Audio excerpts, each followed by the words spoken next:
यदि मनुष्य सारे संसार को प्राप्त कर ले पर अपना प्राण खो दे तो क्या लाभ। आधार वचन मरकुस 8:36। यदि मनुष्य सारे संसार को प्राप्त करे और अपने प्राण की हानि उठाए तो उसे क्या लाभ। नमस्कार प्रिय भाइयों और बहनों, प्रभु यीशु मसीह के पवित्र और जीवन देने वाले नाम में आप सभी का स्वागत है।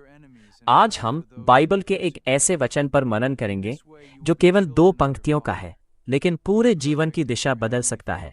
यीशु पूछते हैं, यदि मनुष्य सारे संसार को प्राप्त करे और अपने प्राण की हानि उठाए तो उसे क्या लाभ। जरा इस प्रश्न पर रुककर सोचिए।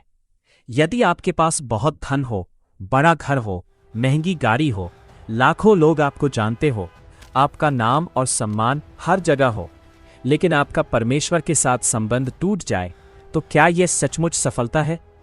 आज दुनिया हमें सिखाती है कि सफलता का अर्थ है ज्यादा पैसा, ज्यादा प्रसिद्धि और ज्यादा शक्ति। लेकिन यीशु एक अलग प्रश्न पूछते हैं, तुम्हारी आत्मा की क्या स्थिति है।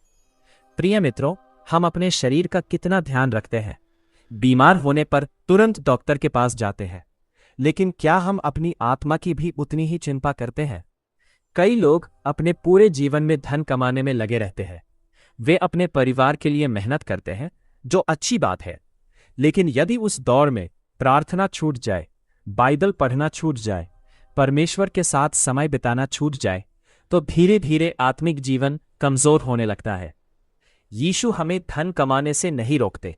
बाइबल मेहनत करने की शिक्षा देती है, लेकिन बाइबल यह भी सिखाती है कि धन हमारा मालिक नहीं बनना चाहिए। धन एक साधन है, परमेश्वर उसका स्वामी है। सोचिए, जब हम इस संसार से विदा होंगे, क्या हम अपना बैंक बैलेंस साथ ले जा पाएंगे।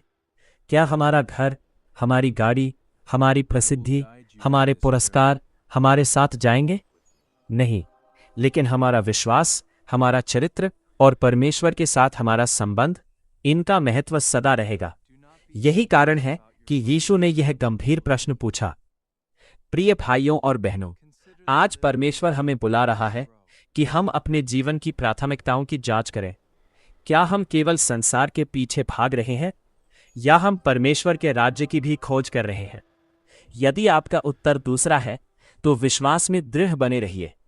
यदि आपको लगता है कि आप परमेश्वर से दूर हो गए हैं तो आज ही उसके पास लौट आइए। वह प्रेमी पिता है, वह क्षमा करने वाला परमेश्वर है। वह आपको फिर से अपने पास बुला रहा है। याद रखिए, सच्ची सफलता केवल संसार जीतना नहीं है। सच्ची सफलता है परमेश्वर के साथ चलना। एक दिन संसार की सारी चीजें समाप्त हो जाएंगी, लेकिन जो व्यक्ति मसीह में बना रहता है उसकी आशा कभी समाप्त नहीं होती। इसलिए आज निर्णय लीजिए, मैं अपने काम करूंगा, मैं अपने परिवार की जिम्मेदारी निभाऊंगा, लेकिन सबसे पहले मैं अपने प्रभु यीशु के साथ अपने संबंध को मजबूत करूंगा, क्योंकि यही सबसे बड़ा धन है। आइए प्रार्थना करें। हे स्वर्गीय पिता, हम आपका धन्यवाद करते हैं कि आपने हमें अपने वचन के द्वारा सच्ची सफलता का अर्थ सिखाया। प्रभु, हमें ऐसा हृदय दीजिए जो संसार की वस्तुओं से अधिक आपको चाहे। हमारी प्राथमिकताओं को सही कीजिए। यदि हम आपसे दूर हो गए हैं तो हमें फिर अपने निकट ले आइए। हमें ऐसा जीवन जीने की बुद्धि दीजिए जो आपकी महिमा करे। प्रभु यीशु के नाम में प्रार्थना करते हैं, आमीन। यदि यह संदेश आपके लिए आशीष का कारण बना हो तो वीडियो को लाइक करें, शेयर करें और डेली बाइबल हिंदी चैनल को सब्सक्राइब करके परमेश्वर के वचन को अधिक लोगों तक पहुंचाने में हमारा साथ दें। परमेश्वर आपको भरपूर आशीष दें।